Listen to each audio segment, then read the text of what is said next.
예, 안녕하세요. 예, 지장경 강의 시간입니다. 41페이지 해야 할 차례죠? 맨 밑으로 내려와서 부처님께서 다시 정자재왕 보살에게 이르셨다 할 차례죠? 부처님께서 다시 정자재왕 보살에게 이르셨다. 과거 한량없는 아승직업 전에, 아승직업 하면 헤아릴 수 없는 과거라는 뜻이라고 했죠. 그 아승직, 겁, 뭐 이런 게 다 숫자를 뜻해요. 헤아릴 수 없는 긴 숫자. 그러니까 아승직업 전에 하면 헤아릴 수 없는 과거에, 이렇게 해석하면 되겠죠. 과거에 한량없는 아승직업 전에 한 부처님이 계셨으니 명호는 청정 연화목이여래요. 수명은 40겁이었느니라. 그러니까 이때는 수명이 몇 세 수명 시대예요? 네, 40겁 수명 시대예요. 명호가 뭐라고 했죠? 청정 연화목이여래. 청정, 맑을 청, 깨끗할 정, 맑고 깨끗한, 청정한. 연화는 뭐겠어요? 연꽃을 뜻하겠죠? 목이 뭘까요? 목. 눈목자잖아요. 그죠?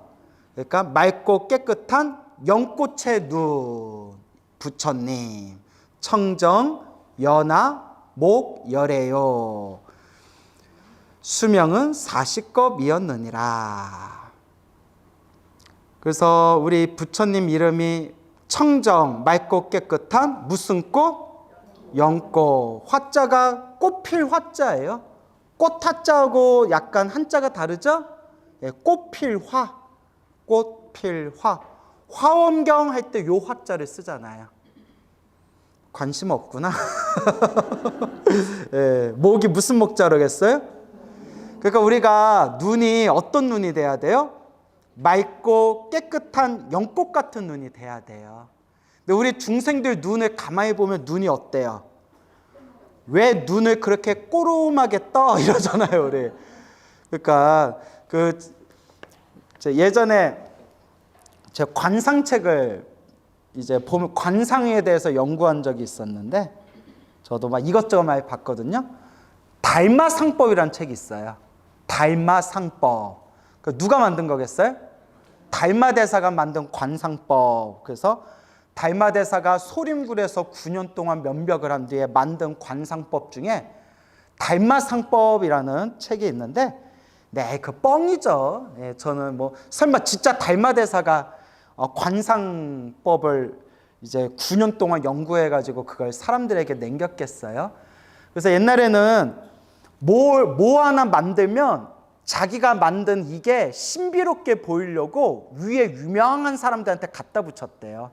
그러니까 소림물수들 누가 만들었다? 소림사 무술도 달마대사가 만들었다. 뭐 이런 식으로. 그래서 달마상법. 그래서 전설에는 달마대사가 만든 관상법이다 하는데 정확하다, 정확하지 않다. 정확하지 않아요. 저는 안 믿어요. 예, 달마대사가 관상법을 만들었다는 것도 별로 믿음이 안 가지만 책은 재밌더라고요. 근데 달마상법은 딱 하나만 봐요. 관상의 가장 중요한 99%가 뭐냐? 눈빛이래요. 눈을 보고 판단해요. 달마상법은.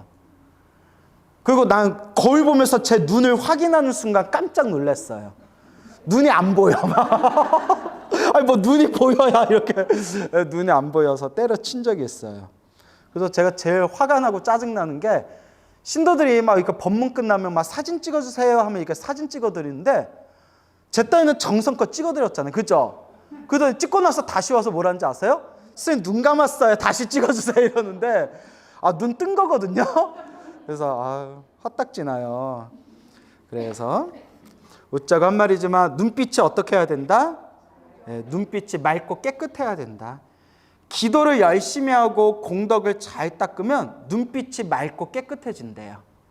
그리고 실제로 참선수행을 열심히 하면 참선수행을 열심히 해서 깊은 맛을 보면 눈빛이 눈이 아니라 눈빛이 눈에서 나오는 에너지가 푸르스름해진대요.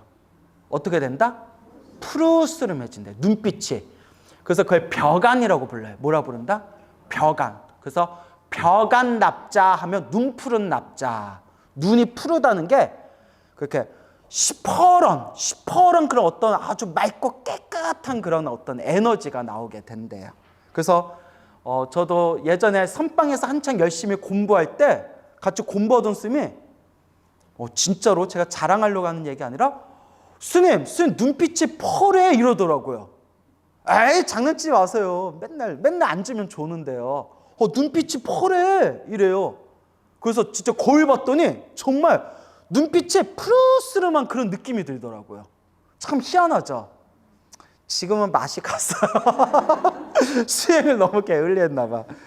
그래서 가끔 이렇게 저한테 찾아오셔서 자기가 기도 많이 했다느니 염불 많이 했다느니 막 뭐가 보인다느니 이런 얘기 하시는 분들 전 딱 눈빛을 봐요. 눈빛이 이상한 분들이 있어요. 그러면 기도를 많이 하고 있어도 지금 기도를 어떻게 하고 있구나? 삿되게 하고 있구나. 그럼 내가 말해주면 알아들을까요? 못 알아들을까요? 딱 자기 고집에 딱 갇혀가지고 아이고 보살님 잘한다 하면 아이고 우리 큰 스님 이러고 보살님 그렇게 하면 안 됩니다 이렇게 바르게 알려주면 속으로 지가 뭘 안다고?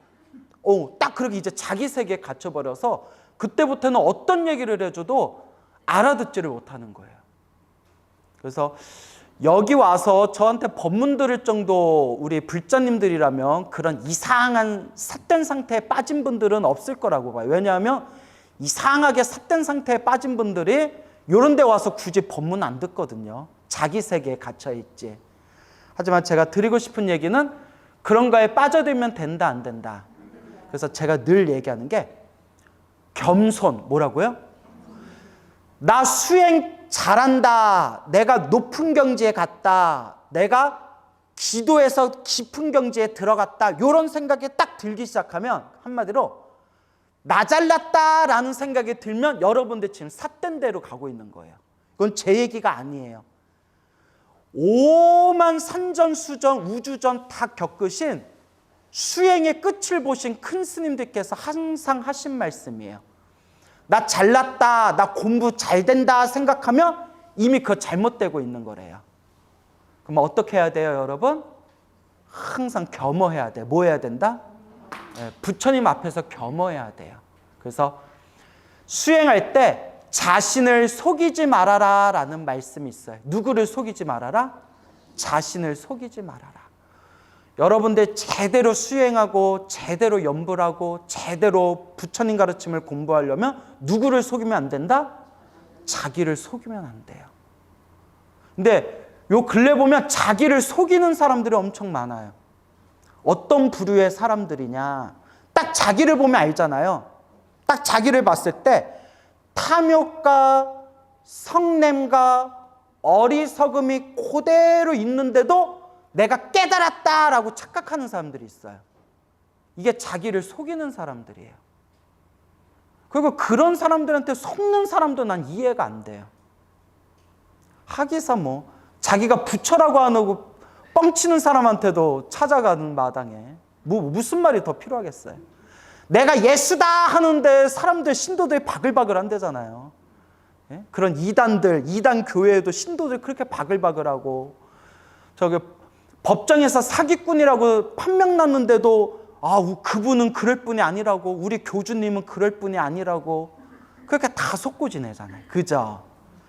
그래서 참 이게 어려워요. 그래서 여러분 결론은 항상 좋은 인연을 지어야 된다. 어떤 인연? 왜냐? 결국 무슨 법대로 만난다? 인연법대로 만나요. 딱 자기 인연법대로 만나요. 좋은 스승 만나는 것도 자기 인연법이에요. 사이비 교주 만나는 것도 자기 인연법이에요.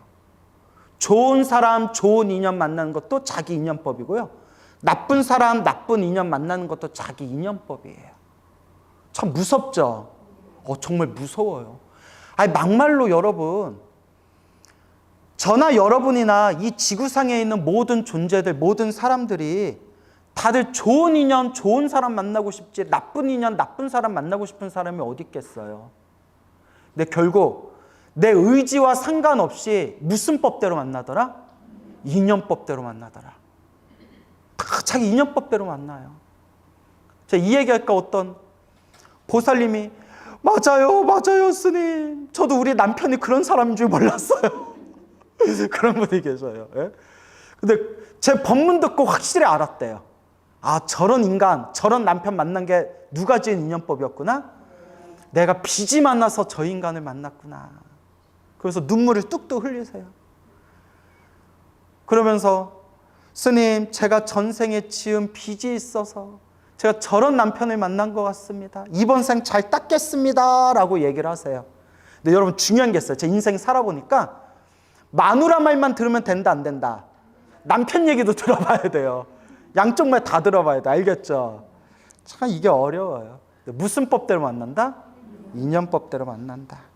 그래서 무슨 인연을 지어야 된다? 좋은 인연을 지어야 된다.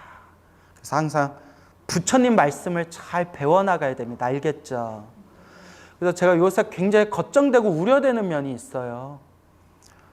우리가 유튜브를 통해서 굉장히 법문 강의를 많이 듣잖아요.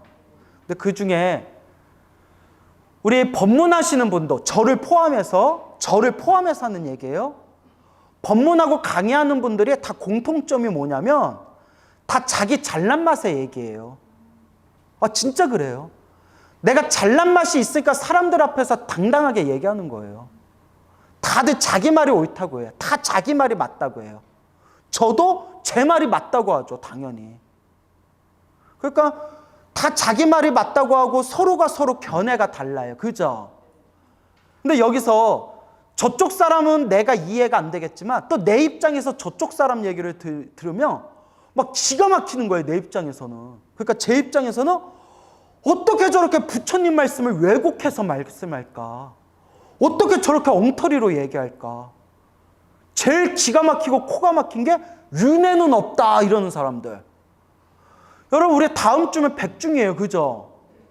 전국 사찰에서 우리 한국 불교 1500년의 역사 동안 인도 불교도 그렇지만 중국 불교, 티베트 불교, 한국 불교 다 백중날에 우리 영가천도 올리잖아요. 윤회가 없다면 2600년 불교의 역사와 1500년 한국 불교의 역사가 신도들 다 사기치고 뻥친 거예요. 윤회가 없는데 신도들한테 백중 기도하고 1500년 한국 불교 동안 수많은 선지식들이 절에 다니는 우리 불자님들 인연 있는 영가들을 위해서 천도 공덕을 올렸잖아요. 무슨 날에? 백중에. 근데 윤회가 없다, 영가가 없다 하면 우리가 여태껏 그 수백 년, 1000년, 2000년 동안 신도들한테 사기친 거라니까요. 우리 불교는 사기꾼 집단이 돼버리는 거예요. 근데 불교 강의하는 사람들이 윤회는 없다 그러고 말하고 다니면 저같이 전통 불교를 배운 사람들은 어떤 느낌이 들겠어요? 기가 막히고 코가 막히고 목이 메이고 참 내가 너무 오래 살았나 보다. 내가 살다 별 얘기를 듣는구나. 타종교 다니고 불교 공부한 사람들이 윤회는 없다라는 소리를 내 살아생전에 내가 이걸 보고 듣는다니 내가 오래 살았나 보구나. 이런 기가 막힌 생각이 들지 않겠어요? 근데 저 사람들 입장에서 또 내가 이해가 안 되는 거예요.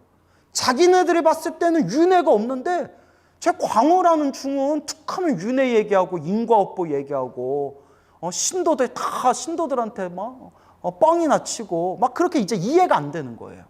서로가 이해가 안 돼. 그래서 여러분 제 말도 믿지 말고 저 사람들 말도 믿지 말고 사람의 말을 믿지 말고 누구 말씀을 의지해라? 부처님 경전을 의지하세요. 그러면 팔만대장경에 지장경은 말할 필요도 없고 그 지장경 빼고 팔만대장경에 부처님이 윤회가 있다고 했을까요? 없다고 했을까요? 이거는 이거는 이런 걸 물어본다는 것 자체가 정말 우리는 웃긴 코미디예요. 팔만대장경에 부처님 말씀에 분명히 윤회가 있다고 하셨고, 부처님 생애에 봐도, 부처님 생애에서도 부처님이 출가하신 이유가 생사윤회에서 벗어나고자 합니다 라고 분명히 부처님 생애에도 나와요. 생사윤회에서 벗어나고자 합니다. 모든 중생을 생사윤회의 고통에서 구제하고자 합니다. 이제는 불교 공부한 사람들 중에 부처님 경전의 말씀도 안 믿고 자기 마음대로 왜곡해서 설명하는 사람들이 너무 많이 늘어나고 있어요. 이걸 어째? 이걸 어째요? 그래서 여러분, 사람의 말을 믿지 말고 누구 말씀을 믿어라? 부처님 말씀. 지장경 말씀을 믿으세요. 알겠죠? 여러분, 지장경, 지장기도에서 가피 받은 사람들이 저 부산 해운대 앞바다의 모래알 숫자보다도 많아요. 지금까지 불교의 역사를 통해서 지장기도하고 지장경 기도에서 가피 받은 분들의 헤아릴 수가 없어요. 자기가 기도하고 자기가 체험하고 자기가 맛을 본 사람한테 지장경을 믿니 안 믿니, 지장경 말씀, 지장경의 내용을 믿냐 안 믿냐라는 말이 의미가 있을까요, 없을까요? 아무 의미가 없어요. 내가 맛을 봤는데, 내가 체험을 했는데. 그렇기 때문에 여러분, 지금이 말법 시대인가 봐요. 이제 부처님 말씀도 자기 마음대로 해석해서 자기 마음대로 왜곡하는 시대가 왔어요. 그래서 여러분, 제가 이제 솔직하게 말씀드리자면, 저도 팔만대장경에 있는 부처님 말씀이 완전 100% 부처님이 직접 전한 거다라고 저도 안 믿어요. 저도 안 믿어요. 왜냐? 역사적으로, 문헌적으로 부처님의 팔만대장경, 부처님의 경전은 시대와 역사 따라서 계속 편집됐어요. 이건 사실이에요. 이건 팩트예요. 계속 경전이 그때그때 시대와 역사 따라서 편집되어지고, 이렇게 편집되는 과정에서 새로운 내용이 들어가거나 있던 내용이 빠지거나 분명히 그러한 문헌학적인 어떤 사실이 분명히 존재해요. 예를 들어서 여러분도 여기 앉아 계신 우리 불자님들, 여기 지금 앉아 계신 우리 수십 명 불자분들이 다 그대로 광우 스님한테 지장경 강의를 들은 뒤에 여러분들이 광우 스님한테 배운 지장경을 다른 불자들한테 전해 주십시오 라고 해서 여러분들이 각자 다른 곳에서 광우 스님한테 들은 지장경의 강의 내용을 다른 사람들한테 전할 때, 이 자리에서 똑같이 광우 스님의 지장경 법문을 들었지만 여러분들이 기억하고 여러분들이 기억하는 걸 남들한테 전할 때 여러분들 다들 내용이 같을까요, 다를까요? 달라질 수밖에 없어요. 동감하십니까? 네, 달라질 수밖에 없어요. 근데 하물며 부처님 말씀을 들었던 수많은 불제자들이 2600년 동안 그 말씀이 불자들 입에서 전해지고 언어 문자로 기록되는 과정에서 당연히 변화가 있겠어요, 없겠어요? 당연히 변화가 생기죠.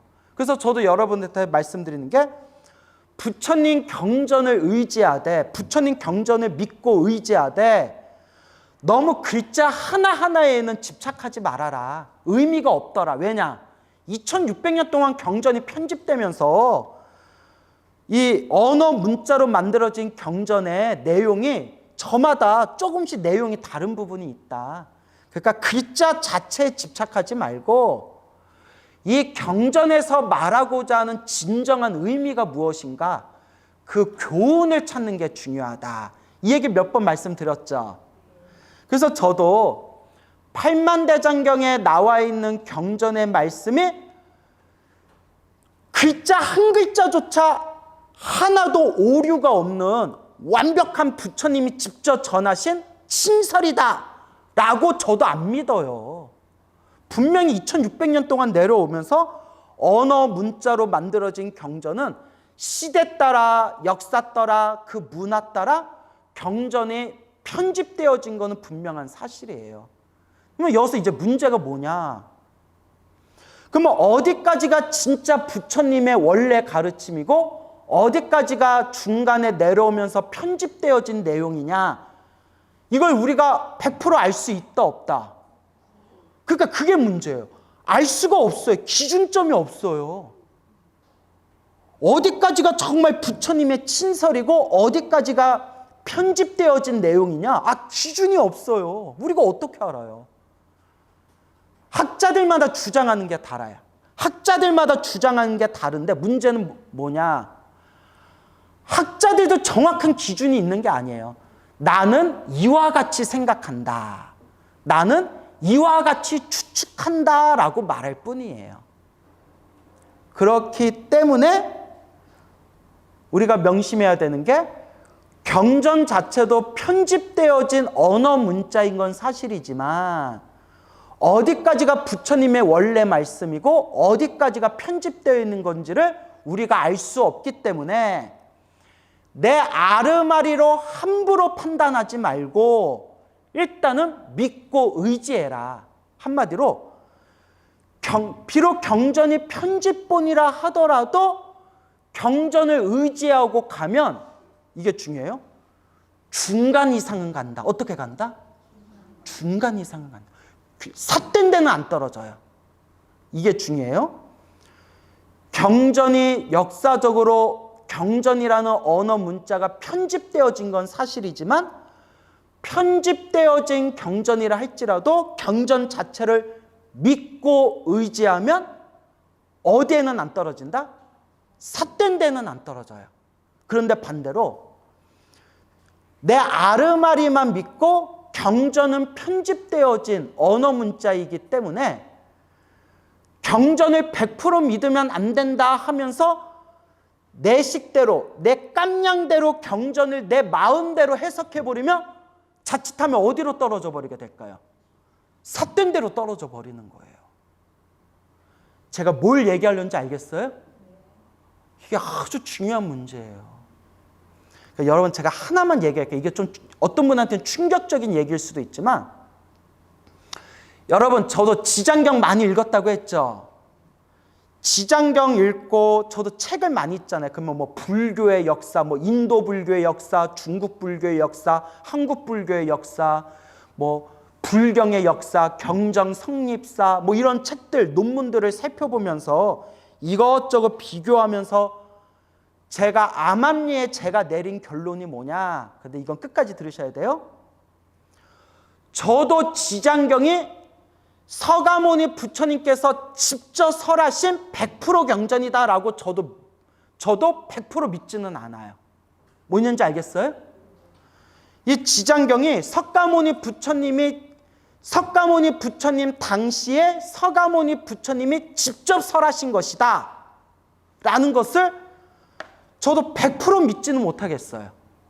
저도 불경의 역사, 경전 성립사, 문헌학적으로 본 불경의 역사, 이런 것들을, 책이나 논문들을 보면 지장경에 나와 있는 내용을 2600여 년 전 인도에서 활동하셨던 역사적인 서가모니 부처님이 직접 설하신 것이다. 그러니까 100% 요 지장경에 나와 있는 언어 문자, 요걸 100% 설하신 것이다 라고 한다면 저도 좀 맞다라고 하기에는 좀 무리수가 있어요. 문헌학적으로 봤을 때. 하지만 그거와 별개로 저는 지장경 말씀을 100% 믿어요. 그리고 지장경에 가피와 영험이 있다는 걸 100% 믿어요. 왜냐? 수많은 불자들이 지장기도를 통해서 역사 속에서 증명했기 때문에. 그래서 제가 말씀드리잖아요. 불교는 지식으로 다가가면 안 되고 어떻게 해야 된다고 했어요? 체험을 하고 맛을 봐야 된다. 제가 머리로만 따지는 불교학자라면 저는 신도들한테 지장경 권유하지 않을 것 같아요.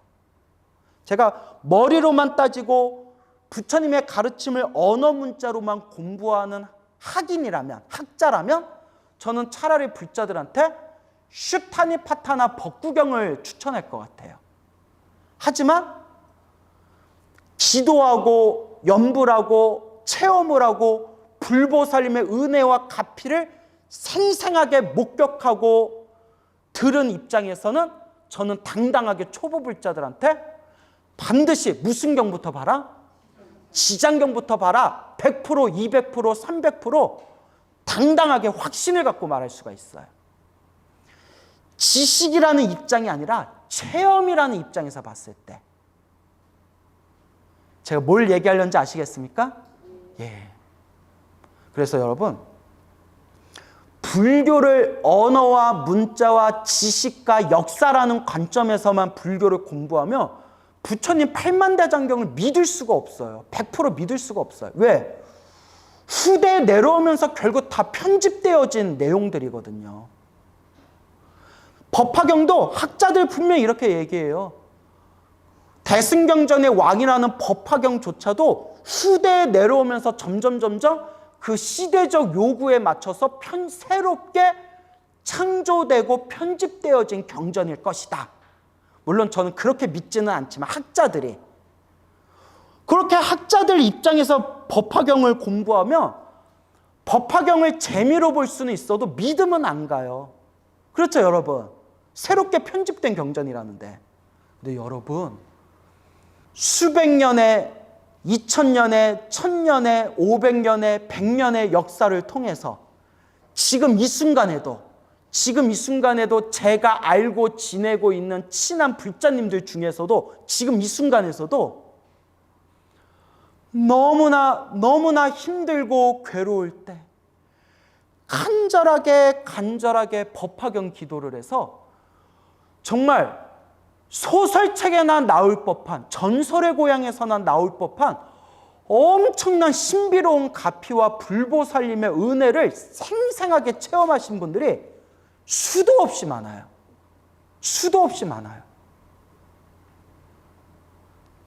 저조차도 법화경 기도를 열심히 해가지고 제가 간절하게 바라는 소원 성취, 가피를 생생하게 체험한 적이 있거든요.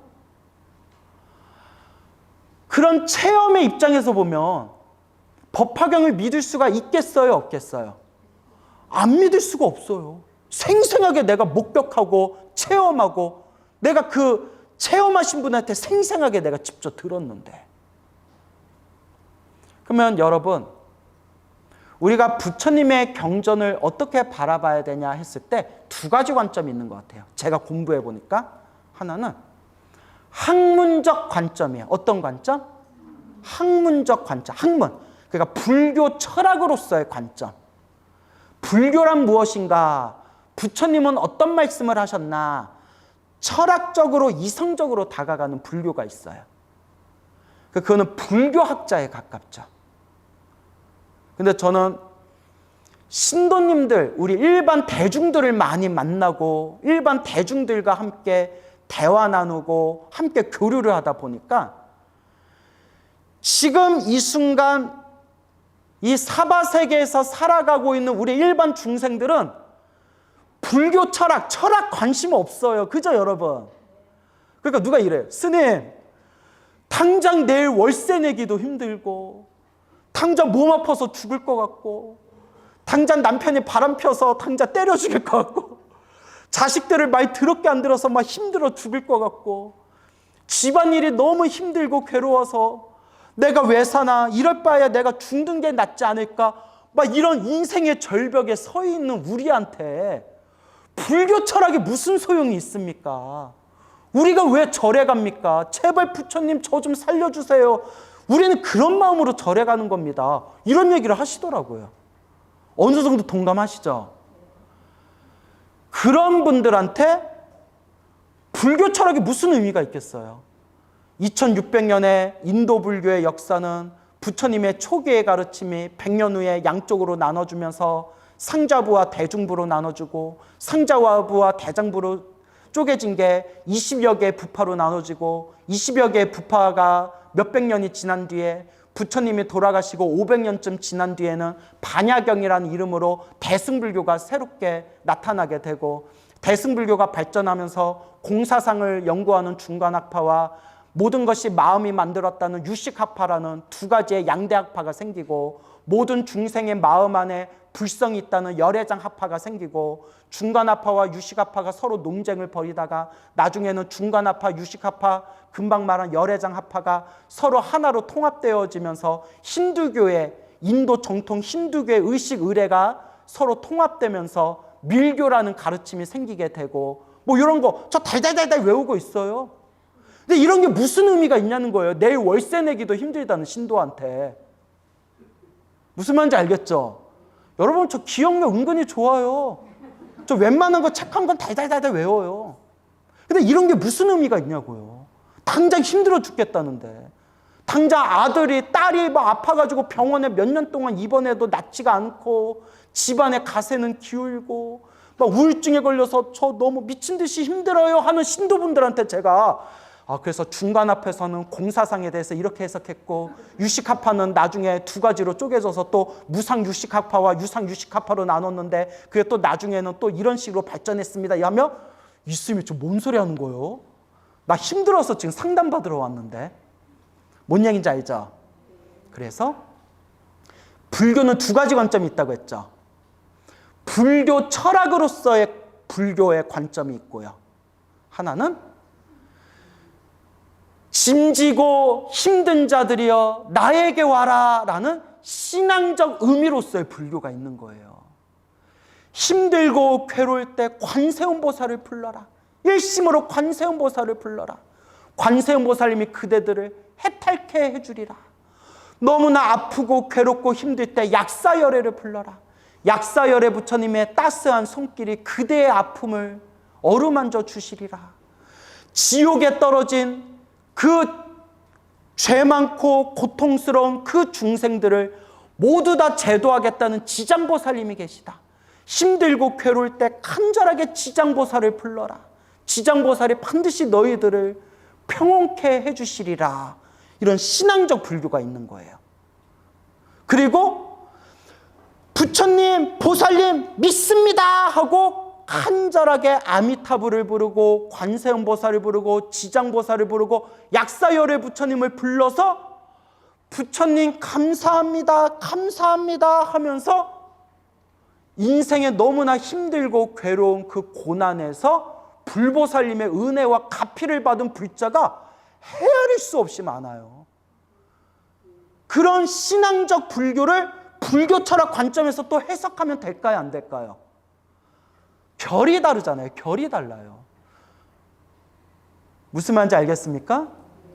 그렇기 때문에 우리 불교에서 두 가지 관점에서 불교를 공부할 때, 첫째가 불교 철학적인 관점이 있고, 하나는 힘들고 괴로운 자들을 구제해 주시고자 하는 그 불보살님의 자비로운 손길을 상징하는 신앙적 불교가 있는 거예요. 그리고 여러분, 저는 원래 불교 철학을 좋아해요. 저 학교 다닐 때 학교에서 미래 직업, 미래의 소망, 그 학교에서 검사할 때 저 철학자라고 했어요. 불교 철학을 좋아했어요. 그런데 제가 불교 철학보다는 무슨 얘기를 많이 해요? 가피, 영험, 부처님의 은혜에 대해서 얘기를 많이 하잖아요. 그렇죠? 왜 그럴까요? 당장 힘들고 괴로운 사람들한테 불교 철학 얘기해봤자 씨알도 안 먹히는 거예요. 당장 힘들고 괴로워 죽겠는데. 그래서 그 사람 아픈 마음을 조금이라도 어루만져 주려고 기도 얘기하고 부처님 은혜 얘기하고 열심히 염불하고 기도하고 복을 져라 라고 얘기해 줬더니 수많은 신도들이 정말 효험을 보는 거예요. 스님, 전 부처님 믿습니다. 평생 부처님 은혜 갚으면서 살겠습니다. 그때 확연히 느꼈죠. 불교는 지식으로만 다가가면 안 되는구나. 오히려 제가 목격한 게, 불교를 지식으로만 따지는 분들의 마음이 잘 흔들려요. 머리로만 이해하는 분들이 왔다 갔다, 믿음이 왔다 갔다 흔들려요. 그런데 기도로 맛을 보고 내가 체험을 해서 맛을 본 분들은 흔들린다, 안 흔들린다? 그때 느꼈죠. 불교는 내가 체험을 해야 되는구나. 내가 맛을 봐야 되는구나. 여러분, 저는 지장경 100% 믿는댔죠. 근데 지장경을 머리로만 따지면 믿을 수 있을까요, 없을까요? 없어요. 머리로 따지면 지장경의 내용이 그냥 판타지 소설이에요. 머리로만 불교를 따지는 분들이 지장경을 안 믿어요. 윤회를 안 믿어요. 내 머리로 이해가 안 되거든요. 그래서 여러분, 우리가 인도 불교의 역사를 공부할 때 흔히 이런 말을 해요. 출가자, 그 당시 출가자, 엘리트 출가자들이 사원 안에만 갇혀서 일반 민중들과 큰 선을 긋고 오로지 자기들만의 불교의 철학적인 면들만 지나치게 번세하게 번잡하게 불교 철학적인 부분만 연구하고 사유했기 때문에 불교가 점점 민중들과 멀어지게 되었고, 그 속에서 부처님의 진짜 가르침은 이런 게 아니야. 부처님의 진짜 가르침은 민중들과 함께 호흡하면서 저 고통에 빠진 중생들에게 직접적인 해탈의 길을 알려주는 거. 저 민중들과, 저 중생들과 함께 어우러지면서 부처님의 자비심을 실천하는 게 그게 진짜 부처님의 원래 근본 뜻이야 하면서 중생들을 향한 자비심으로 펼쳐지는 새로운 불교 운동이 바로 무슨 불교다? 대승불교다라고 학자들은 그렇게 해석을 해요. 물론 맞는지는 모르겠지만 워낙 학자들마다 썰이 다 틀려서, 다 달라서. 무슨 말인지 알겠습니까? 그래서 대승불교에서 관세음보살도 나타나게 되고 지장보살도 나타나게 되고, 그래서 대승불교에서 법화경 관세음보살 보문품이 나오고 지장경이 나타나게 된 거예요. 당장 힘들고 괴로운 이 중생들에게 우리가 어떻게 조금이라도 이 중생들의 고통을 어루만져 줄 것인가. 믿어라. 관세음보살을 믿고 불러라. 지장보살을 믿고 불러라. 그리고 정말 관세음보살이 있는지 없는지 모르겠지만, 지장보살이 정말 있는지 없는지 모르겠지만 불렀더니, 간절하게 연불하고 불렀더니 효과가 있더라 없더라? 효과가 있더라. 아니, 내가 막 아파서 막 죽을 것 같은데, 전문 용어로 뒤질 것 같은데, 내가 막 뒤질 것 같은데, 죽을 것 같은데 누가 약을 가져왔어요. 그러면 이 약이 중국산입니까? 한국 국산입니까? 미국에서 온 겁니까? 어디 딴 나라에서 온 겁니까? 이 약이 뭘로 만든 겁니까? 이 약이 의사가 만든 겁니까? 아니면 일반 의사 자격증이 없는 사람이 만든 겁니까? 이런 거 일일이 따지면 약을 먹어요, 못 먹어요? 못 먹잖아요. 근데 약을 가져온 사람이 나만 믿고 먹어봐. 나 믿고 한번 먹어봐. 이게 어디서 생겼는지는 일단 나중에 알아보고, 지금 죽을 듯이 아프니까 일단 먹어봐. 나 믿고 한번 먹어봐. 여러분들 만약에 여기 앉아 계시면 광우 스님이 여러분 아파 죽겠는데 광우 한번 믿어봐 하면서 나 믿고 이 약 한번 먹어보세요 하면 여러분들 먹겠어요, 안 먹겠어요? 나 믿고 일단 드실 거 아니에요. 근데 그렇다고 막 믿으면 안 돼요. 세상에 사기꾼들이 얼마나 많은데. 근데 이제 비유를 들자면, 그 약을 먹고 몸 아픈 게 싹 사라지고 병이 딱 사라졌으면 그럼 됐잖아요. 몸이 아픈 사람이 약을 먹고 병이 싹 사라지고 건강해지면 그 약은 진짜 약이잖아요. 그 약이 국산이냐 외국산이냐 누가 만들었냐 그거는 차후에 따질 문제잖아요. 관세음보살, 지장보살, 법화경, 지장경이 그렇다는 거예요. 언제 만들어졌냐, 후대에 만들어졌냐, 역사적으로 편집되어져서 만들어졌냐 이런 거 따지지 말고 법화경 독송하고 사경해봐라. 금강경 간절하게 독송해봐라. 관세음보살 불러봐라. 지장보살 불러봐라. 일단은 이 약이 어디서 나왔냐 일단 묻지 말고 나 한번 믿고 이 약 먹어봐라 하듯이 부처님 믿고 한번 관세음보살 불러봐. 지장보살 불러봐. 약 먹고 건강해지듯이 관세음보살, 지장보살 불러서 내 고통이 사라진다면 그게 진짜 부처님의 값이고 은혜예요. 뭔 얘기인지 아시겠습니까? 그런데 불교를 지식으로만 따지려는 사람들이 요새 너무 많아졌다는 거예요. 불교를 지식으로만 따지면 부처님의 진정한 뜻을 우리가 완전히 헤아릴 수가 없다라는 게 제 입장이에요. 그리고 우리 전통적인 불교의 큰 스님들도 한결같이 말씀하신 게 부처님의 깨달음이 태양과 같다면 중생들이 아무리 잘났어도 중생의 지식은 태양 옆에 반딧불에 불과할 뿐이다.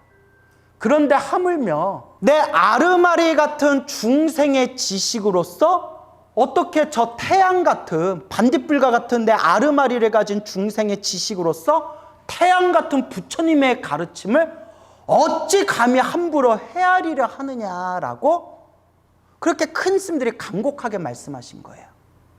그래서 의상대사 법성계에서 말씀하시기를, 여러분 법성계 달달 외우죠? 근데 뭔 뜻인지는 잘 모르겠죠? 예, 그래. 그래도 와준 것만도 고마워요. 증지소지 비여경. 증지는 완전한 깨달음을 뜻해요.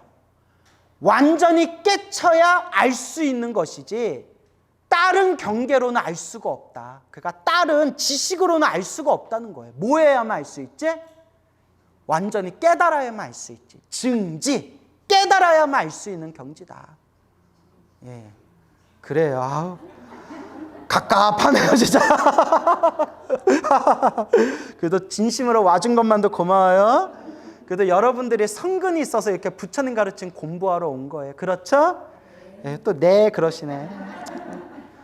그래서 지장경을 제가 이렇게 왜 얘기하냐면, 또 어디 뭐 또 유튜브 같은 데 보니까 뭐 지장보살, 지장경, 관세음보살 이런 거 다 엉터리다. 다 후대에 생긴 거다. 뭐 믿을 필요 없다. 또 이런 얘기하는 사람들이 있나 봐요. 그러니까 지장경 강의하고 지장경의 가피를 100% 믿는 저한테는 또 얼마나 제가 그런 얘기 들으면 어처구니가 없겠어요. 그래서 사실 이 자리에 앉아서 지장경 강의 들을 분들은 이미 다 불보살님에 대한 믿음들이 있는 분들이지만 아직도 마음이 흔들리는 분들이 많아요. 그래서 말씀드린 게, 여러분 따라해서 대승불교는, 대승경전은, 지장경 같은 것은 지식으로 들어가는 게 아니다. 믿음으로 들어가고 자기가 체험해야 된다 라는 것을 명심하시기 바랍니다. 알겠죠?